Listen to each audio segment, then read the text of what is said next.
Good morning, friends. Ben Ochart here. Thank you for being patient. Running a couple of minutes behind. Had to wait for my dog to stop barking.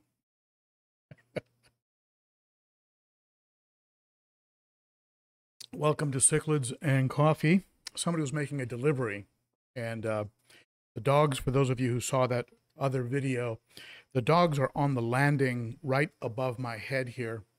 And when someone comes to the door, they lose their minds. So if you hear some barking, that's what that is. So welcome everybody, wherever you are, and hope you're having a cup of coffee, and ideally in one of these. That's some good coffee right there. So how's the sound and the audio and video? How's the audio and video? Why don't you folks let me know? Let's see here. Looks like we got 54 people on right now, maybe a few more. Hey, Jenny Delgado. Jenny, looks like you're first on the chat. If you'd like some stickers, just send your mailing address. I might have it, but send your mailing address to ben.o.cichlid@gmail.com. I'll get you a set of channel stickers, which includes a sticker that I had made of the Garage Gang. So, Peas and Haps Forever, good morning to you. And Cat Sailor is here. Hey, Denny, one of my moderators. I've got the best moderators on YouTube. Let's see who else we got. Hey, John, another moderator. Good morning to you. And what is this? I can't even pronounce that. Trentin. Trenton W. Trenton W. Okay. So maybe Trenton's your first name and then your last name starts with W. I don't know, but good morning to you. And ZZip is here. Eric. Hey, Eric Miranda's here. Good afternoon. And Michael also. Hey, my favorite Hap and Peacock South American YouTuber. Thank you for that. That's sweet.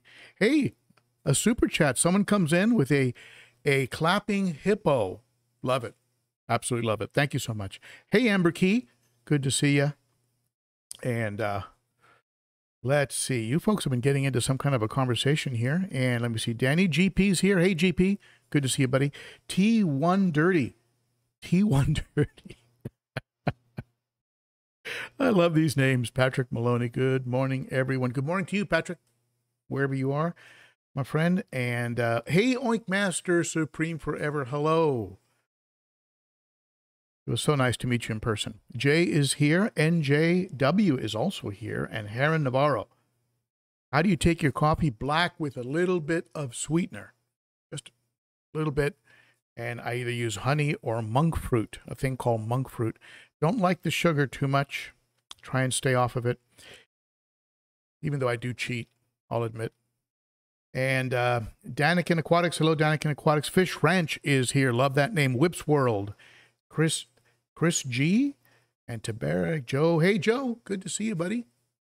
All right. So just very quick. AV is great. Thank you very much, GP. Working my way through the chat here. Tetra Guy, Texas. I keep only nanofish and had never heard of cichlids. So when I first started watching this live stream, I thought Ben was saying chicklets. Chicklets. For those of you who don't know what chicklets, I think when you say chicklets, you're either referring to very small little chicks or the gum that we used to chew when we were kids called chicklets. I remember that. But that's funny. Angelo's here and Sean is here. You know, we've got some great people on this stream. So I'm going to throw something out there. Hey, Robert. Thank you, buddy. I appreciate that. For the 300-gallon. I'm looking at the stand. The stand is right here in front of me. Next week at 1 o'clock, we're bringing in the tank. I'm like a kid before Christmas. I can't believe it. It's actually taking shape. Now, it's going to be a lot of work. I've got to cut pipes. I've got to glue pipes. I've got to do plumbing. I've got to pick up a 75-gallon or a 55-gallon for the sump and DIY the sump. I'm going to make it myself with, glass and baffles. And just a lot to do. But it's going to be so much fun. Such a fun project for an old retired dude like me. So when low 1, 2, 3. Yeah, see? You know, you obviously are a great person. Anyone who likes their coffee that way. So let's see. Amber Key, my sister calls my fish Cichlids. Okay. All right. Hey, Gala Aquatic and Pets. Chris G. So many great people. I love it. I love it. So let's do a couple real quick things. Let's call this house. Let's call it housekeeping. I just want to let's see here. For those of you who'd like to support the channel, go to Teespring and pick up a coffee mug, a T-shirt like this, or a coffee mug like this, or a hoodie, or a tank top and stuff like that. I am working on a hat design with one of you. I don't have it yet, but I'd love to get a hat. But Teespring, you can pick up some good stuff that will support the channel. Also, if you use Amazon, check out my Amazon store. I've got some great stuff that I've recommended over the years. If you go to Amazon using my link and you don't buy anything from my store, because you used my link to get there, my channel still gets a credit. So anything you buy on Amazon, if you got there using my link, it's awesome because the channel will get a little credit. Big shout out to those of you who have become Patreon members, members of the Garage Gang. Big shout out to all of you. You're awesome. And visit the Patreon page. And here's a quick list of you awesome folks who have become Patreons. Thank you so much for your ongoing monthly support.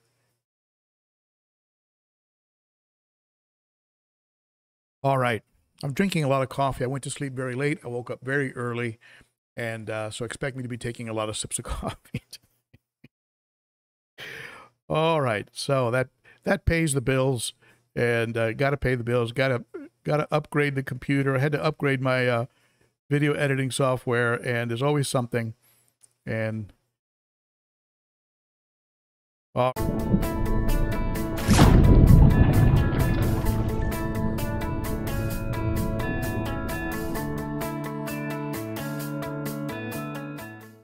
one more thing, if you're new to the channel, be sure to hit that that sub bell and thumbs up. Tell YouTube something good is going on. And a big shout out to my friend James Largo at the Cichlid Shack. He sells a lot more than just cichlids. He's like Ben O'Cichlid and Cichlids and Coffee. It's a lot more than cichlids now, but he sells plants and nano fish. He's got pencil fish. He's got little danios, you know, celestial danios, all the way up to your big fish, your flower horns and things like that. So he's got quite an assortment now. So check him out, and don't forget to use the discount code if you happen to go there. All right. So let's talk about color. And while talking about it, I want to do a quick survey with you folks. I want you folks to write down in the chat. Tell me in the chat, what do you think? What do you think is the number one thing that's going to influence you getting the best color out of your fish? Just go ahead and give me an answer. I'm gonna put the pressure, this incredible pressure I feel every Saturday. I'm gonna put it on you. What do you think? What do you think is the most important factor for getting the most pop, the most color out of your fish? What do you think it is? Go ahead and put it in the chat, and I'm going to go ahead and look those over. And in the meantime, I'm going to give you my 2 cents. Now, remember, always, whenever I tell you anything, this is just one person, one fish keeper's opinion. And what works for me may work for you, and it may not, because there are lots of moving parts, right? There's what's coming out of your tap. There's the filtration you have going on, the water turnover. There's your maintenance schedule versus my maintenance schedule. There's a lot of moving parts, right? But over the years, the things I'm going to share with you are the things that I have found will positively impact and bring out the color of your fish.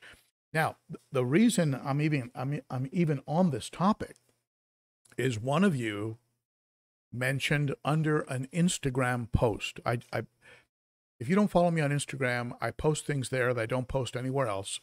Sometimes I'll share them to Facebook, but I posted some just some color shots, just some very sharp color shots of a bicolor 500. I posted a picture of the Gar, a couple other pictures, and somebody commented under there, under the pictures. They said, the one thing I don't understand is how come your fish are always fired up? Mine are colored down, they're dull. Do you have a female in there? You don't have a female, they're all males, and yet they're all colored up. I don't get it. I don't understand.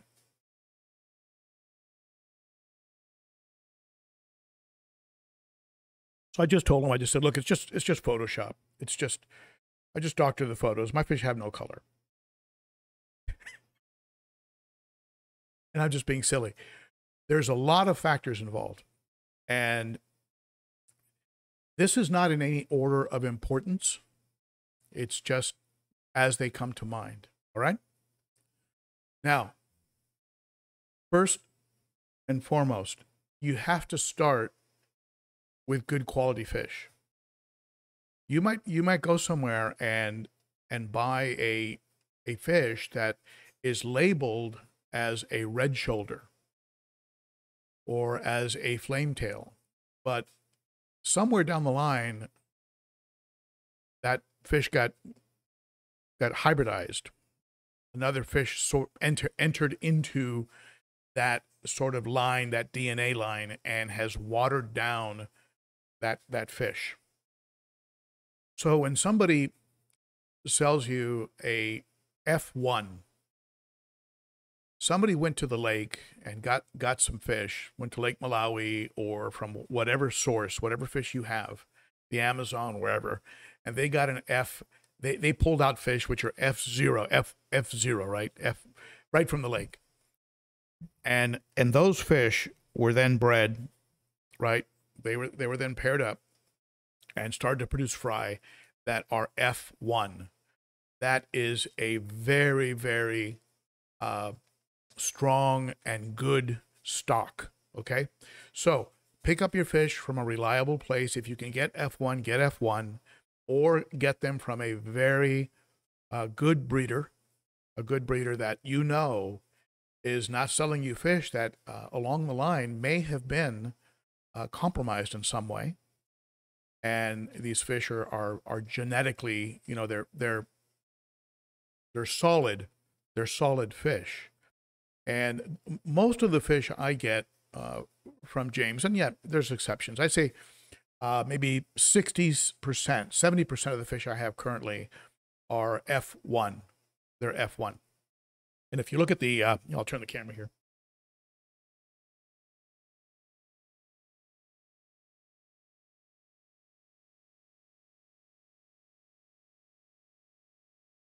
Like that trout is an F1. The Kuwenge, the Gar. These are F1 fish, and they're just they're hardy. They when they color up, they just explode. You can see the stalk. Look at the blaze on that Venusus. I'm pretty sure he's an F1 too. The blue cheeks, the blaze that runs all the way from the top lip to the tail, and then those blue cheeks contrasted with the giraffe patterns on the body. Absolutely gorgeous, in my opinion. That Lethrinops oculatus, that's an F1. So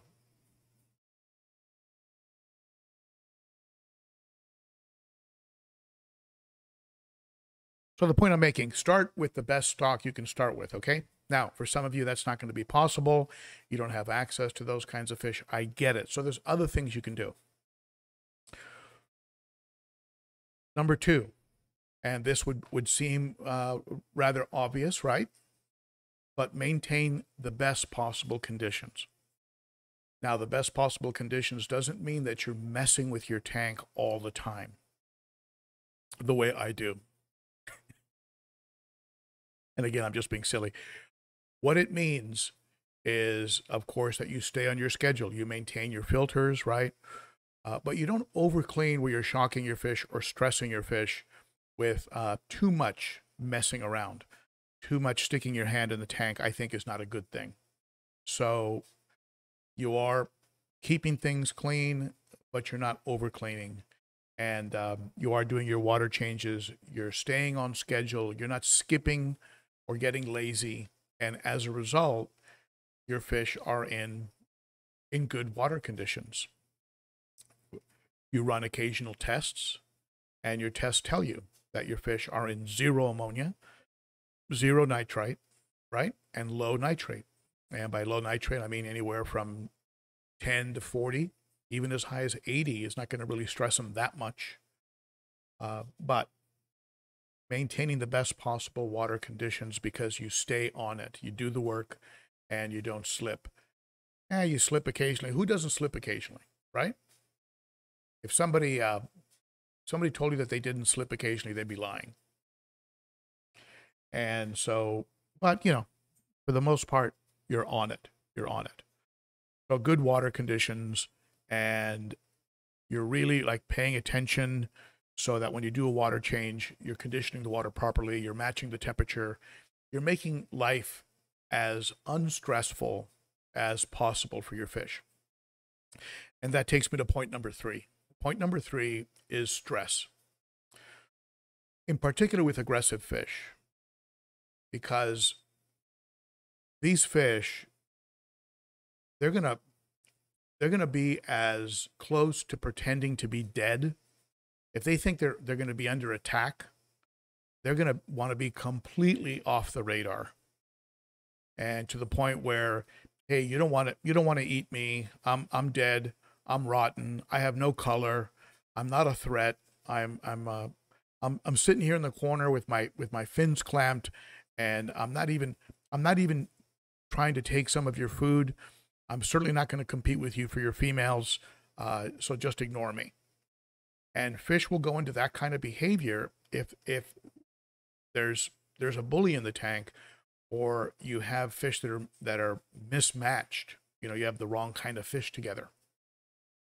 And so creating circumstances that have minimum stress is very, very crucial. And I know that's a hard one.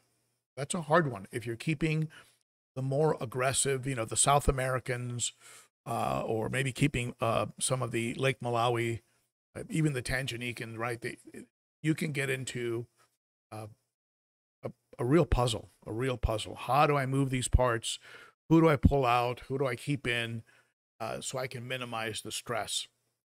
And you know me, I mean, I just like to take them out when they're being real stressed. Right now, I mean, I've got this situation right here. This tank.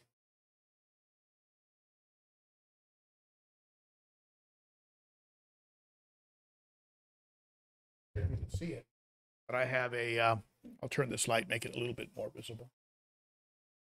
But I've got that OB. That OB is in that 55 gallon because he was being a jerk and beating up the bicolor 500. So he's been living in half of a 55 gallon with one of those Life with Pets dividers. And he's looking spectacular. He's had no one to pick on him. He's been able to eat all he wants without competition. So I might be creating a monster because he's going to be so strong and healthy and confident when he goes back in the 210. I'm going to have to really keep an eye on him. So when I put him back in the 210, I'm going to have to like hang around for an hour or two and just really keep an eye on him and make sure he doesn't start wailing on other fish. In the cave that he built, behind the that piece of Mopani wood and the cave is that Zonatus, that Vieja Zonatus, beautiful fish, but he's in hiding right now. He built a cave, and that's where he stays. But he's in there because he was beating up the fish in the 90, and I'm hoping that he will actually be okay when I get the 300 set up. Now let's talk about another point apart from stress. Stress is crucial because fish, as a defense mechanism, will color down and try and be completely off the radar, be completely unappealing, and actually do nothing that could get the attention of a fish that they think is going to beat them up.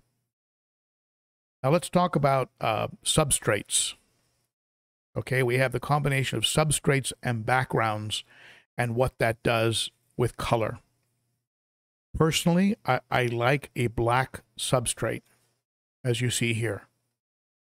I like a black substrate. I feel it makes, look at that yellow, how that yellow pops on that red spotted severum against the black. I mean, I think it's just beautiful. Now, white substrate will tend to lighten your fish and in some cases even wash them out. I think this is a protective mechanism because think about like these fish, very often they get, predators hit them from above. Like if you look at an eye biter, you look at a Malawi, like a hawk, right? These fish, they attack from above. They're very slender by design and they just come straight down. And so also birds of prey that come in, right? So these fish want to be as camouflaged as they can be. And so they will lighten up in a light substrate. I try to offset that with the black substrate, with the black background. So I get a good color combination. I'm pretty sure if I was to put the chocolate cichlids that are in this tank, one of them is back there behind the centerpiece of driftwood. If I was to put those chocolate cichlids in a tank with black substrate, they would go very, very dark brown purple. Now, ideally, I think, based on how much maintenance I have to do on this tank, because it shows every little speck of anything shows up on white substrate. So I'm not sure if I'm going to go with white substrate again. Ideally, a substrate like the one I have in the 90, so we can get the 90 on here.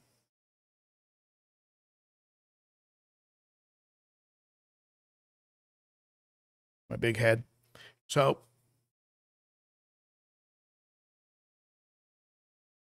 this color of a substrate, I think, is neutral enough, together with a black background, to actually bring out optimum color.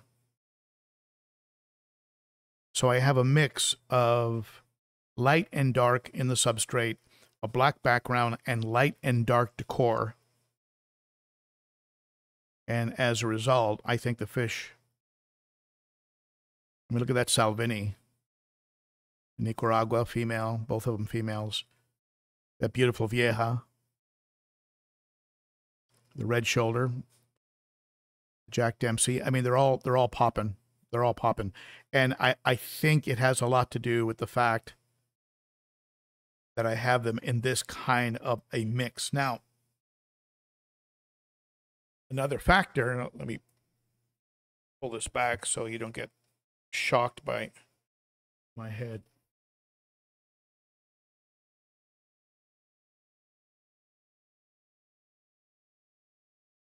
Another factor, of course, is lighting.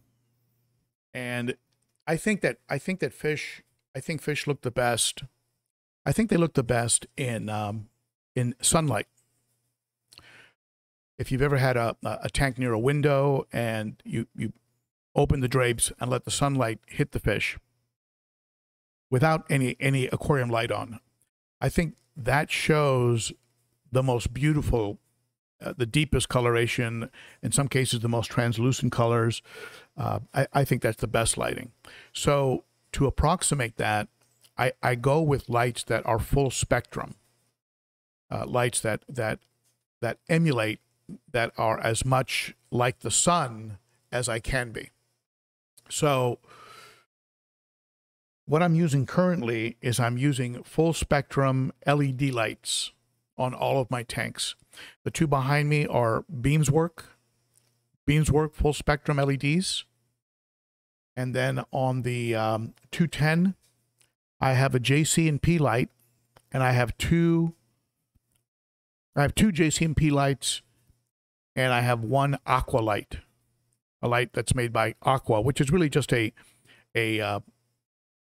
like a subsidiary or a partner of Haiger.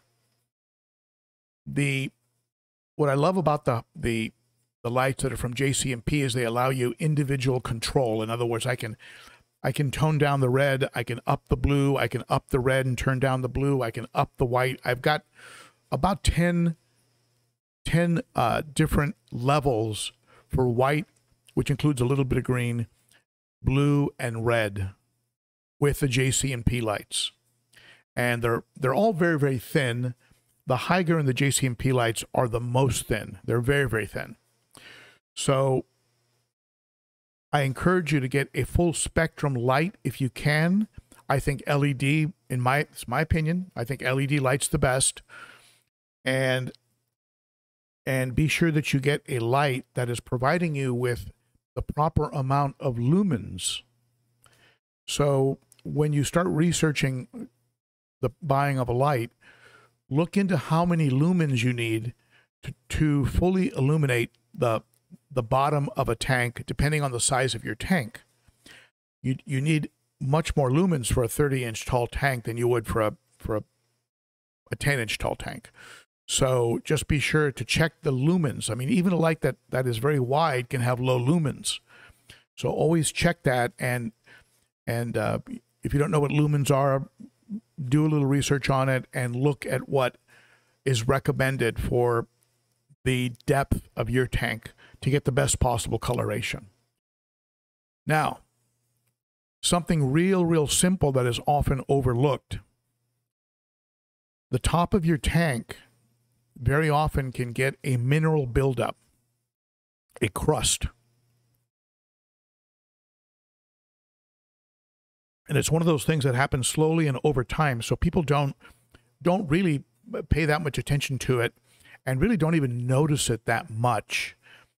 But I tell you, if you take your lid off and give it a good scrape, maybe you already do this, and if you do, that's awesome. And then check the lens on your light. Make sure that it doesn't have a buildup of minerals and water spots, and give that a good cleaning. Just use water and just a water and some sort of non-abrasive sponge. Don't use any chemicals. Don't use any soaps or anything, of course. And what you'll find is that also can help with the lighting, because you might be nullifying or dulling your light by having it travel through mineral buildup or an algae buildup, things of that nature. Or you may have a lens on the light that is covered in water spots that has just been neglected for too long. So just flip that light up and take a look at it, and you'd be surprised how much can build up on there. Now, last but certainly not least,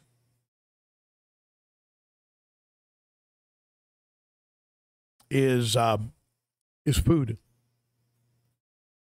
Providing your fish with a clean diet, a lot like what's going to be discussed tomorrow. Tomorrow, I'm going to be releasing the full interview with my friends over at Sarah. And I talked a little bit about Sarah Foods last week. 40 years of scientific research with blood samples, testing, they just do tremendous amounts of lab work, and they have a great formula. It's a clean formula. About 4 years ago, they stopped using all preservatives, all dyes. They don't use any soy. So it's a very clean food. Other foods are like that. I think Extreme is a very clean food. I also think that what is being done by Piscine Energetics is very clean. I used to use Northwind and got great results. I haven't looked at their packaging lately. I'm assuming they're probably a pretty clean food. Any major brand out there that has been at it for a while is usually going to be is not going to be creating stress for your fish two ways. One, the fish is going to be using up energy to move product through its body that is giving it no nutritional value. So it's like a negative sum that provides the fish with no benefit. Makes him more likely to get bloat, provides no nutrition, no defense against disease, nothing of value, okay? So if your fish is moving wheat and soy and fillers and junk like this through the body, getting no nutrition, that's going to be stressful in the same way you would be stressed if you were very, very tired and hadn't had a chance to eat all day.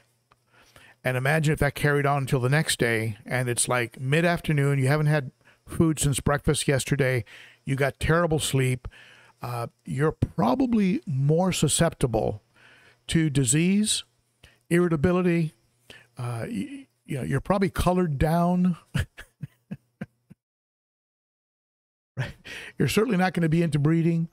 So there's a lot of factors that bad food will impact compared to good food, where they're getting a tremendous amount of what they call bioavailability. In the case of Sarah, they say they have 85% bioavailability. 85% is going to be used by that fish, where other products are more like 40%, 45%. So that's a tremendous amount of that. Well, twice. So technically, you could feed half as much. Technically, I mean, I'd watch it closely, right? But do your own experiment. But you could, based on that information, if you're, let's say you're using a more of a commercial line like Tetramin, or I'm not picking on anybody. I mean, these guys all have some value, but let's just say Tetramin and Aquion, or I don't know. Does Aquion make food? I don't even know if they make food, but some commercial, mass-produced, and you're feeding a teaspoon. You technically could go with half a teaspoon of something like a Sarah or an Extreme and get a comparable nutritional impact and have a far less polluted tank, because you're going to have less waste being produced, right? Less ammonia, which means less nitrates. It all fits together. All these movies. It's a fluid situation. I hope this is making sense. And these are just some things that they all play a part in the color of your fish. And when somebody tells me, I don't understand why your fish are always so colored up, that to me is right there with, are those saltwater fish? That's like the best compliment you can give a freshwater person, right? Are those freshwater? Are those saltwater fish? Well, right next to that is, I don't understand why your fish are always colored up. There's no hormones.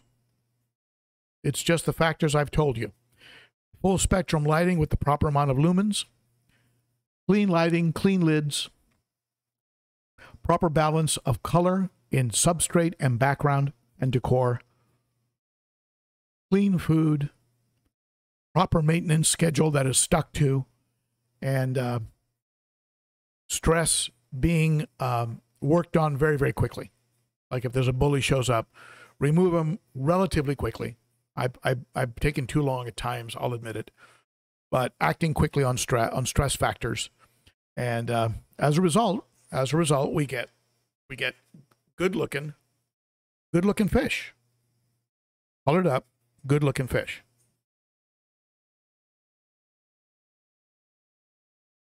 They're a little fired up today.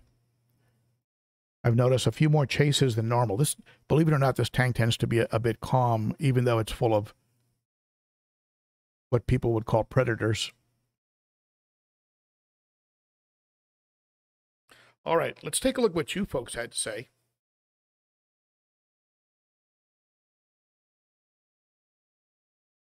I'm curious what your comments were. I'm gonna go into the stream here. It looks like we've got 112 people. Is that right? 112 people. That tends to be average. Now, it looks like I might have missed some super chats. I wasn't looking at the chat because I didn't want to get distracted, but I'm going to go back in the chat now and see. Robert, I thanked you for that super chat. And by the way, those of you who did those big super chats last week, thank you again. That blew me away. That was amazing. And I have sent out the packages. So you will be getting some Sarah food, including, and there's a couple bonus items. A couple bonus items in there. So look for that. And I hope the one going to Canada makes it. Hope they don't tear it apart at customs. All right, let's see here.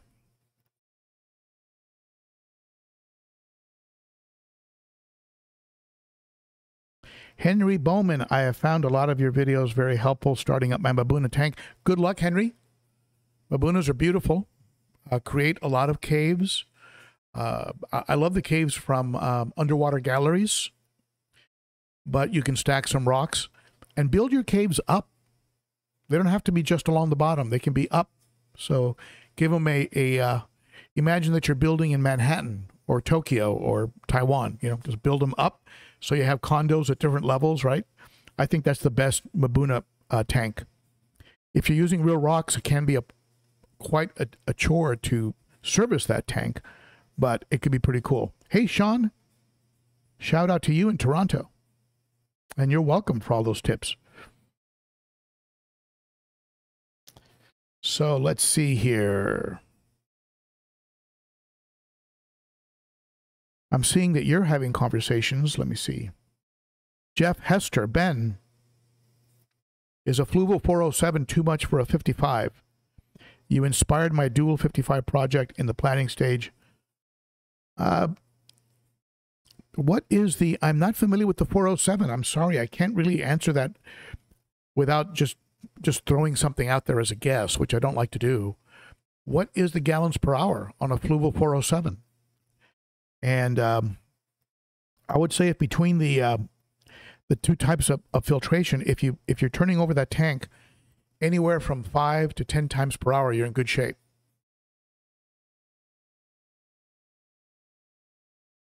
GP says stick with soft tubing. I was thinking of running soft tubing, GP, to a hard pipe. So in other words, soft tubing coming up out of the pumps and then going into PVC. But we'll see. I'm still thinking the returns could possibly be soft up to the bulkhead. They are bulkheaded. They are drilled. The returns are drilled. So I've got to have two one-way valves so that the tank doesn't back siphon into the sumps, right? So I'm still thinking about that.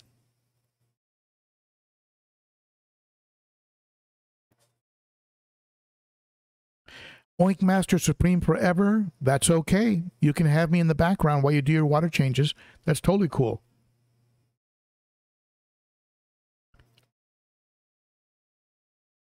Yeah, I'm thinking about it, GP. All right, let's see. Whips World was saying, Kenny E, hello. Not sure what that's about, but hey, Paul McCartney. Paul McCartney's here. And okay, I'm moving along. I'm working my way back. And okay, so here you go. Here's where you folks were starting to say Z-Zip, diet and water parameters. I agree. Bronx Bomber says water. T1 Dirty, food and good water. Reef and Sea Forever, water quality. Yep, food and water quality from John Wallace and JC, capital C, diet and water quality. Water parameters from Henry. Water quality from Sean. GP says raise pH for color.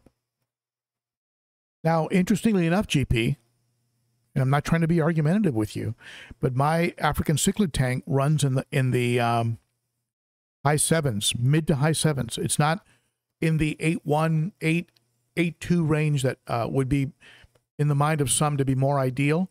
What I get out of my tap is not quite that high. I have crushed coral in the sump. I have a full aragonite substrate.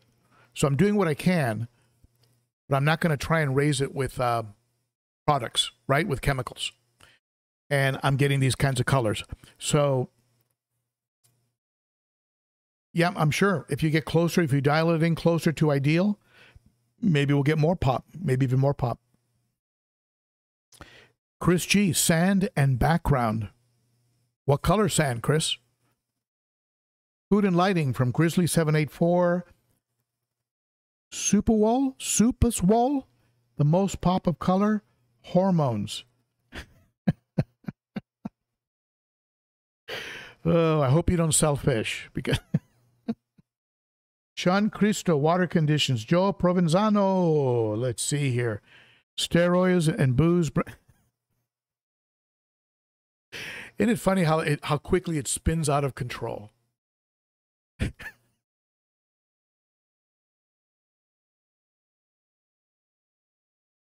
All right. Vitamins. Now, Angelo, you're onto something. And one of the things about the Sarah food, if you hold a Sarah jar, a container of Sarah food next to other foods, you're going to notice that Sarah has a massive amount of vitamins that, based on their 40 years of lab work, have proven to be very, very beneficial to fish. You know, in the right combination for fish, not necessarily a human vitamin combination, but for the metabolism and what a fish is doing.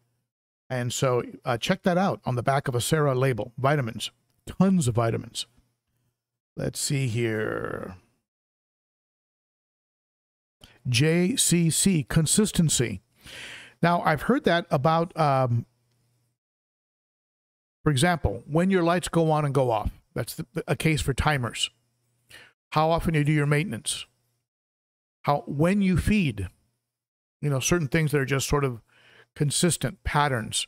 And because they're in patterns, the fish come to accept it, and it's not so shocking.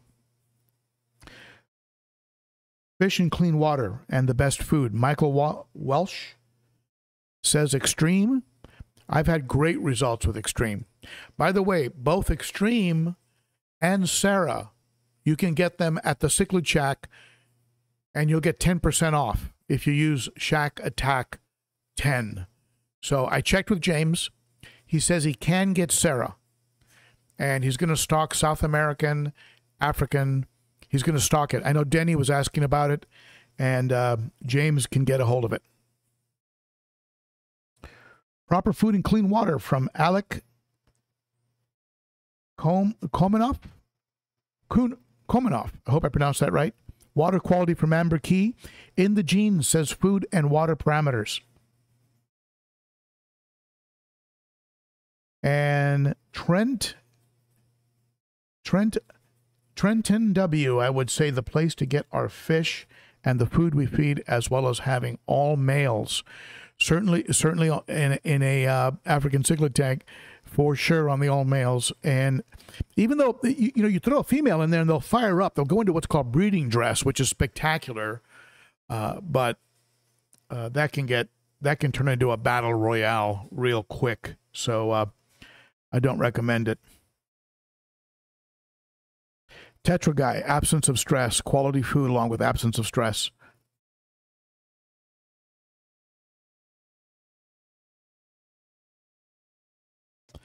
And Whipswirl, looks like Whipswirl started to get into some kind of a poem or something. I'm not sure what you're doing there, Whipswirl. Were you singing? Were you singing to us? Chris says lighting. And Crisco, just tuning in for the first time. Welcome. Welcome. Spirulina, sea algae, timely water changes from Gala Aquatic and Pets. Now, it's interesting that you mentioned spirulina.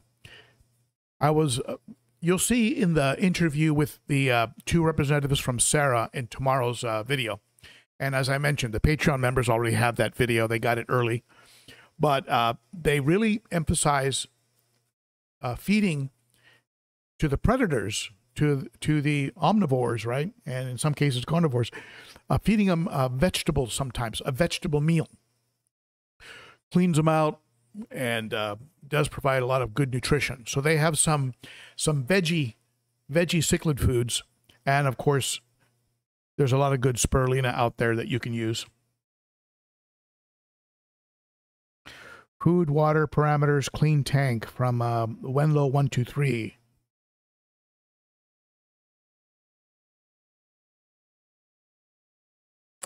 John Williamson, just had my Niagara Flametails mate while the live stream started. Well, John, people have said that my voice is a little bit like Barry White, and it actually just tune in again if you want them to breed again. Whips World, let me see. Whips World, my Instagram is ben.o.cichlid. ben.o.cichlid, just like my email address, except without the Gmail ending. All right. Oinkmaster Supreme Forever water parameters. If you have an unhealthy environment for your fish, how can you expect them to be healthy? How can you expect them to be vibrant and colorful? Exactly. Lighting is important when photographing. That's right, Robert. Also, having the right photographic equipment helps. I tell you, the Apple phone I had before was terrible. It had a very slow shutter. I couldn't quite figure out what to do with it. The new Apple that I have now, the Pro Max, is doing a better job, even though sometimes it oversaturates the colors.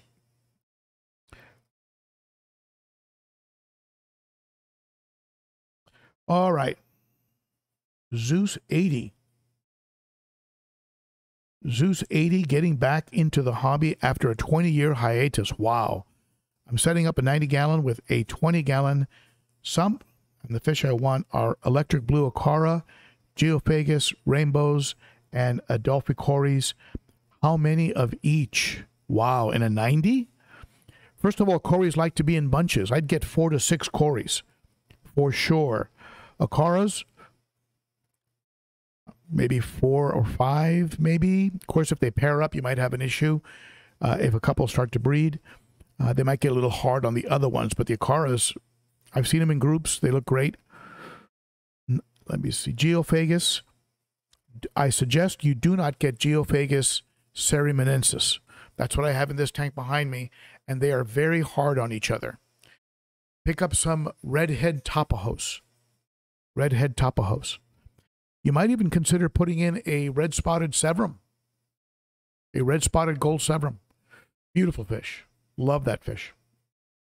But you could put maybe 4, 5 redhead tapajos. And what do they get? They get about 7 inches. 5 to 7 inches. The ceremonensis can get even bigger than that. They get pretty beefy. But there's a lot of geophagus out there. Try and get the more mellow ones. But that'd be my off the top, what I'd say. David Martin is getting a 261.8 gallon, let's call it a 260 aquarium from Glass Cages, and I gave them your name as the person who referred me to them. That's awesome, David. Unfortunately, I don't get any kind of referral, but I appreciate you doing that. Maybe I'll put a little pressure on them for a discount. Oh, GP, salt can help in small doses, but if a fish flipped out, it's likely due to small levels of ammonia or nitrite. Do you have a lot of good biomedia in your tank? Good advice. I think the most they recommend is 1 tablespoon for every 5 gallons. Tablespoon for every 5 gallons of kosher salt. That's a lot of salt. A lot of salt.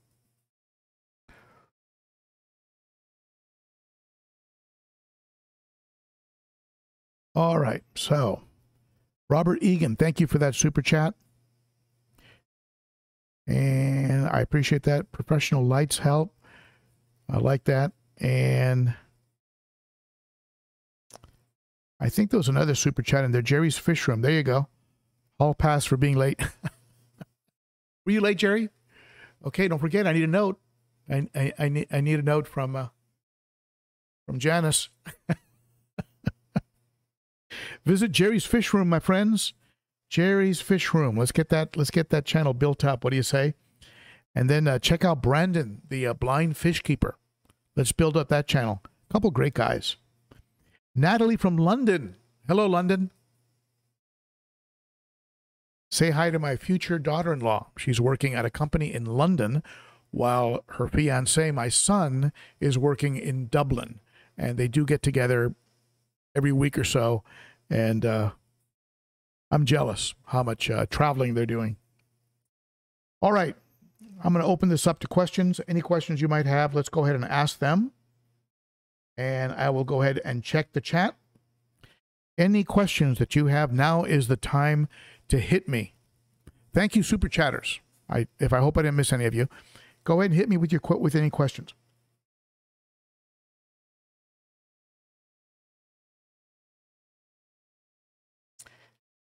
What kind of angels are you going to be breeding, Jerry? What kind of angels?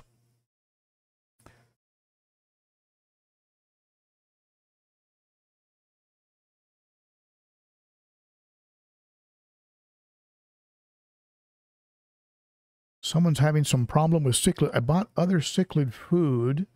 Someone is having trouble with cichlid foods.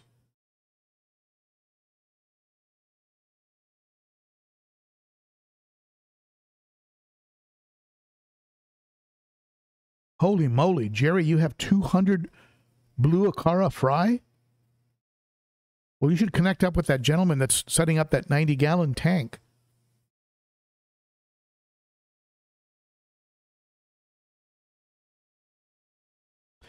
Norris, you bought some food and the fish are rejecting it. That it can take a week before a fish will warm up to a new food.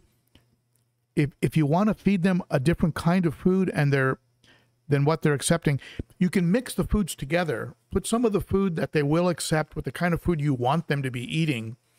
Mix them together, and then slowly wean them off of the food that you really want them not to be getting on a regular basis.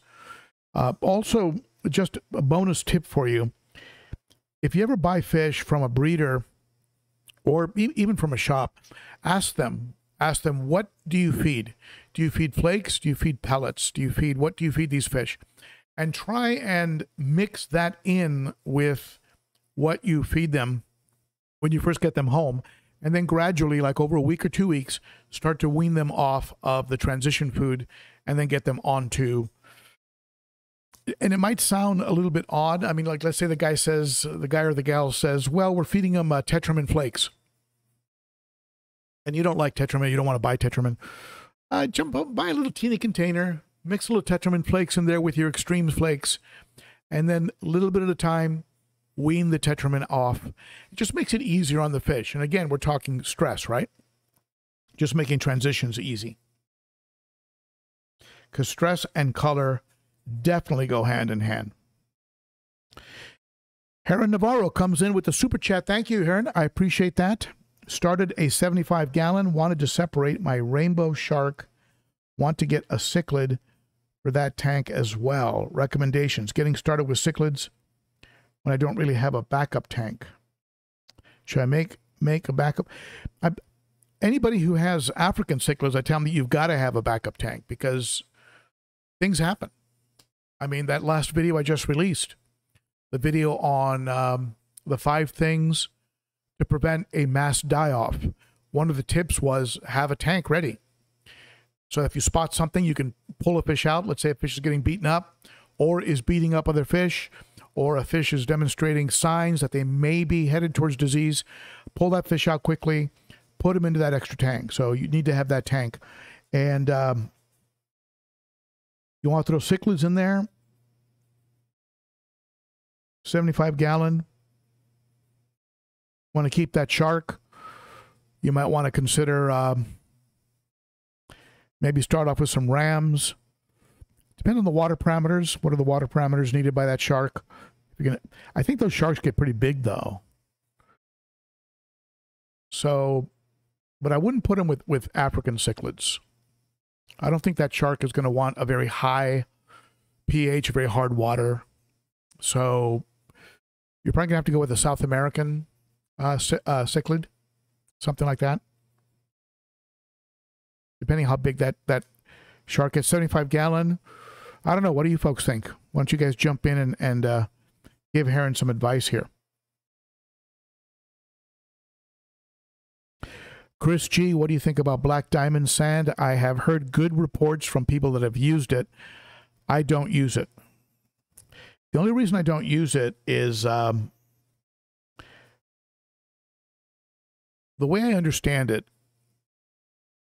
people like Carib Sea, they tumble their sand, they tumble their substrates so that they're very soft. They don't have any real edges, any sharp edges. So if you have fish that do a lot of sifting, like African cichlids or geos, constantly sifting the sand, you don't want to have anything that could possibly be an abrasive. So I go with the Carib Sea, sands that I know are going to be were very tumbled. Now, maybe it's just a sales pitch. Maybe it's not going to make a difference.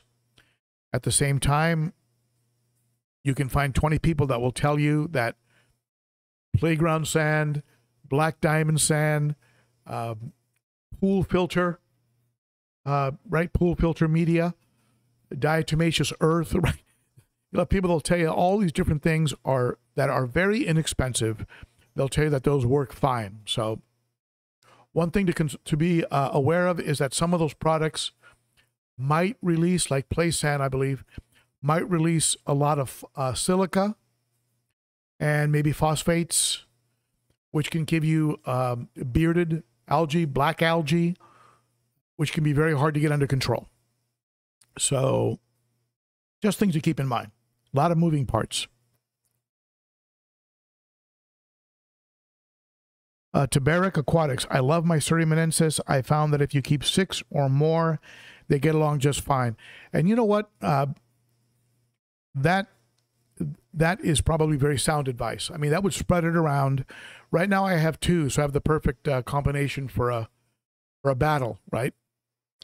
So maybe down the road, if I can get them already a good size, maybe pick up another 4 and throw them in there. And yeah, I think 6, and they're beautiful fish. They're also called a red striped earth eater. Just a gorgeous fish, beautiful fish. Jerry says he's going to be breeding double black and super veil angels. So if you're in the market for angelfish and electric blue acara, reach out to Jerry's Fish Room.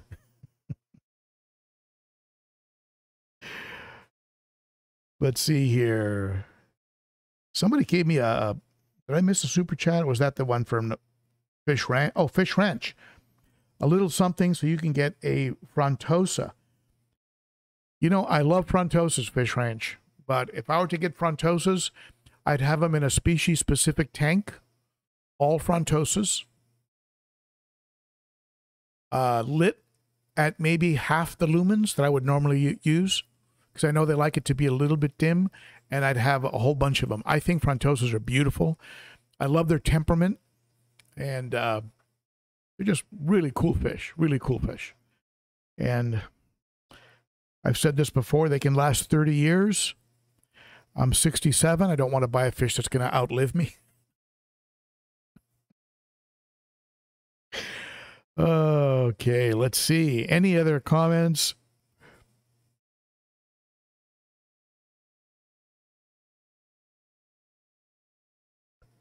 Chris G, if I have any problems with aggressive fish, my local pet store will take them.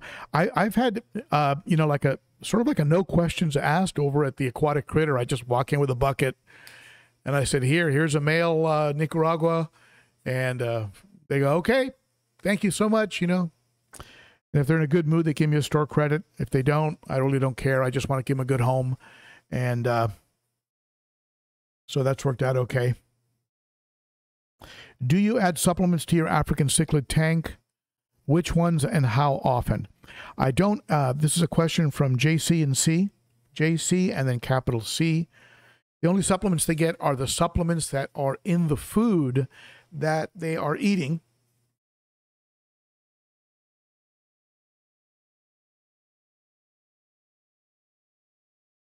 Let's take a look here at Sarah.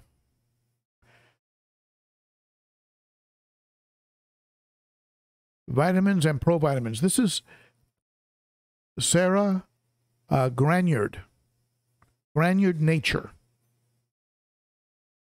Particularly rich in protein for a balanced diet, free from dyes and preservatives. And what we have here is we have a tremendous amount of good ingredients. But vitamin A, D3, vitamin E, vitamin B1, B2, a stabilized vitamin C. That's just a partial list of some of the ingredients. And omega fatty acids.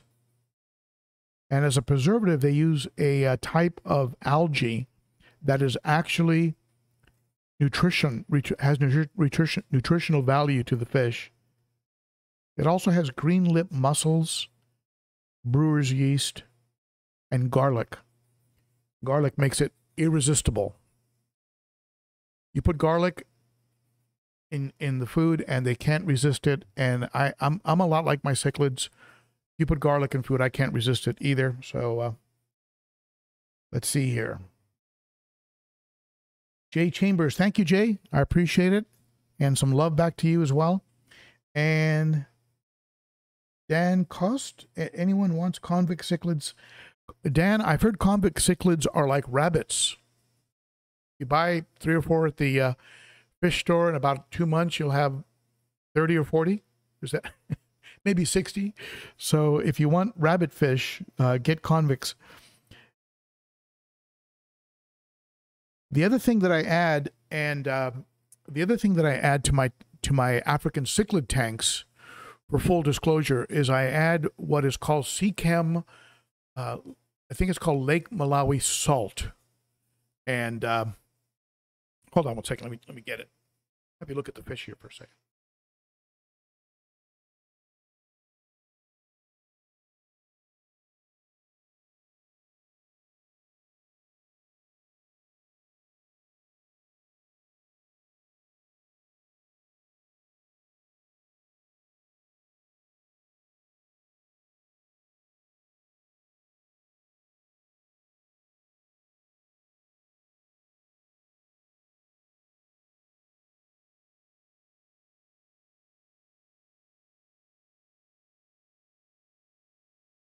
All right, I'm back.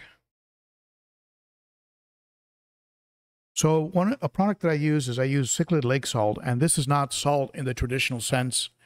This is trace minerals from Seachem. There's a comparable product from Fritz, Rift Lake Cichlid Salt, and simulates African Rift Lake chemistry, and that's what the Seachem product does as well. Creates ideal conditions for successful breeding. Added probiotics, promotes water quality and health, and is a multi-lake formula. You would add the amount based on the lake that like for Lake Malawi, you have a different amount than you would add for, let's say, if you had Tanganyika fish or Lake Victoria fish. This is the Fritz. Both of these are great. You can pick them up from the Cichlid Shack covers does have them. 10% discount with Shack Attack 10.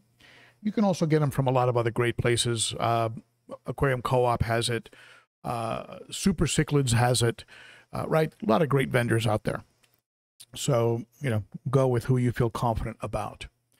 So, I believe that's, I think we're out of time. I think I've used up enough of your weekend. And I am thinking about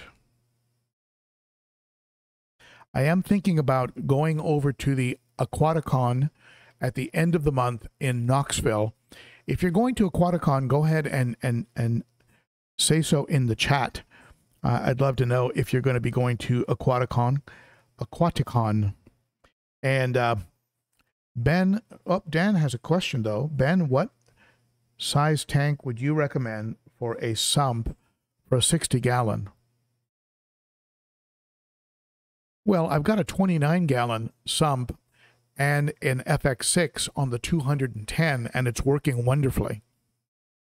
So you don't necessarily need something enormous. You could go with a 20 long. If you really wanted to go all out, you could throw a 40 breeder under there, and you'd add a lot more water to the total system, right? I mean, that old saying, right? The solution to pollution is dilution. So the more water you add, it's one of the big benefits of a sump is that you're adding water volume. So I would say on the high end, a 40 breeder, and on the low end, maybe a 20. You know, with a put a DIY, you could just put a couple baffles in there, and yeah, I think somewhere in that range would be fine.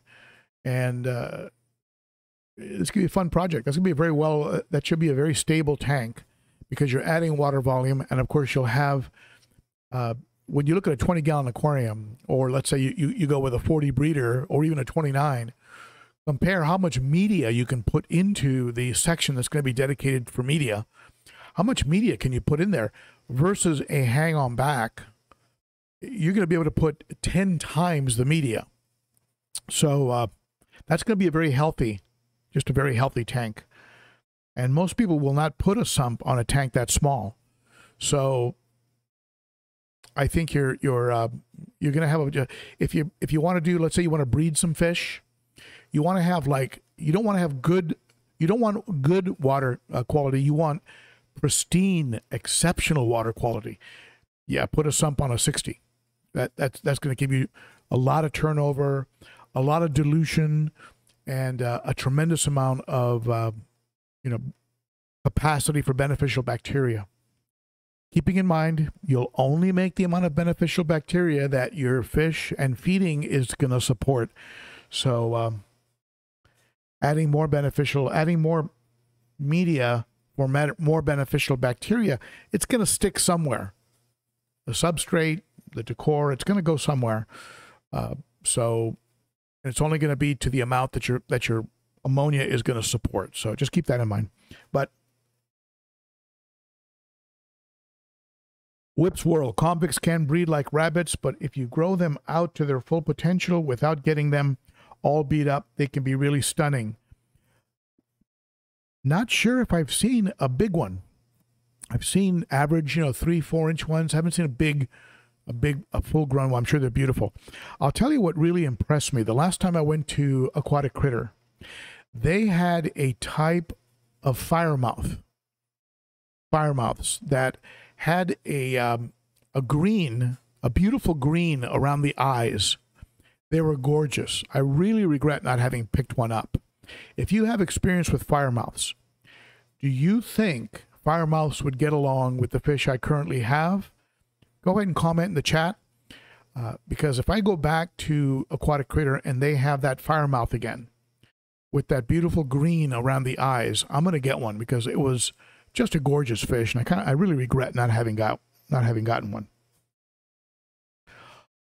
Whip's World, thank you, Whip's World. I appreciate that, my friend. And let's see.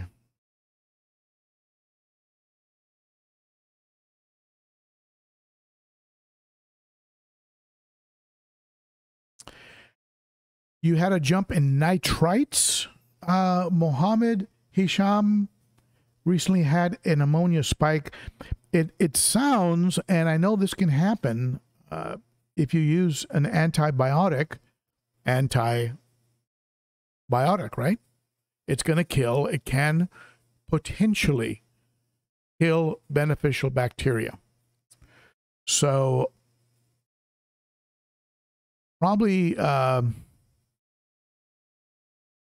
you probably did that. You probably killed off some beneficial bacteria. Make sure that you dosed it correctly and make sure you didn't overdose. And definitely be treating that tank. Put some water conditioner in there.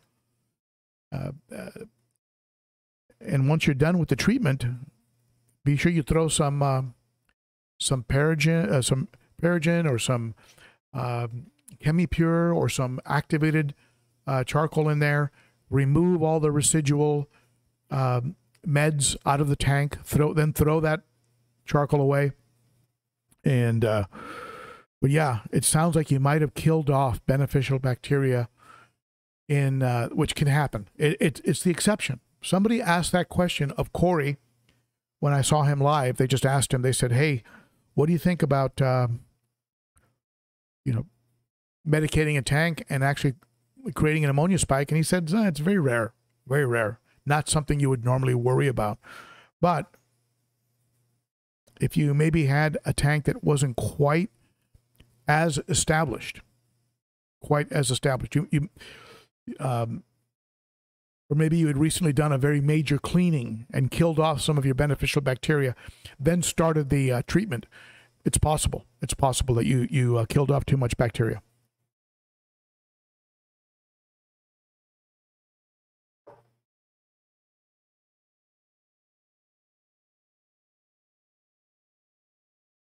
I'm reading some of your fire mouth comments. Thank you, Whipswirl, for that.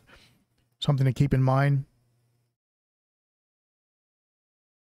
Daniel McCoy, I think filtration and media is extremely overrated. I have 2 FX6s on my 220 and I just use it for polishing with all sponges and polyfill. ChemiPure, and then use a deep substrate for all the bacteria. There you go. You and I, my friend, are on the same page. We're on exactly the same page. And the other day I had somebody talking about how a deep substrate is going to be producing phosphates, and it's going to be producing ammonia, and it's going to be your deep substrate is a nitrate factory. And if everything that person said was true, all my fish would be dead. So there's a lot of misinformation floating around out there. And I think people want to make it complicated if they want to sell you products. See, to sell you a product, I first have to convince you that there's a problem. So I make it very complicated. I make it very dangerous. And then you buy the solution. So unfortunately, I think some of that's gone on. I think fish keeping is actually much more simple than it's made out to be. But there are folks out there who make a lot of money by making it very complicated, and when it doesn't have to be. So yes, I think the sponges that you have in those FX6s are probably the home of a lot of beneficial bacteria, but you're probably rinsing the heck out of them when you do your water change, because like me, or when you do your filter maintenance, because like me, you're relying on the deep substrate as the home for both aerobic and anaerobic bacteria. And that's what I do. I don't mess with the substrate. I don't believe that they're going to be like ammonia, sulfur pockets. They're going to kill my fish if they ever. That's another wives' tale. And I think is more of an issue in the saltwater industry. So at any rate, there you go. And don't get me going on media and deep substrates, because I'll go on forever. So thank you, everybody. You are awesome. Thank you to my wonderful moderators. Thank you, super chatters. And thank you to all of you who showed up and gave it a like and subscribed and hit that bell. You folks rock, and you are the best. And I think that being said, I think we'll go ahead and wrap it up. And you folks have a wonderful weekend. I'll see you next weekend, same time, 11 a.m. Central. And if you have some ideas for what you would like to have as the topic for this coming Saturday, go ahead and note it in the chat. What would you like to be what would you like to see as the topic for next week's live stream? There's a program I can buy called Video IQ. It costs about $300 a year. And one of the things it does is it gives you potential video topics. I'd rather get them from you. So what would be a good topic for next week? Go ahead and give it in the chat, and maybe I'll use your topic. All right? Thank you, my friends. You do rock. Thank you for showing up. Thank you to my wonderful moderators, and I will see you all next week. Bye-bye for now.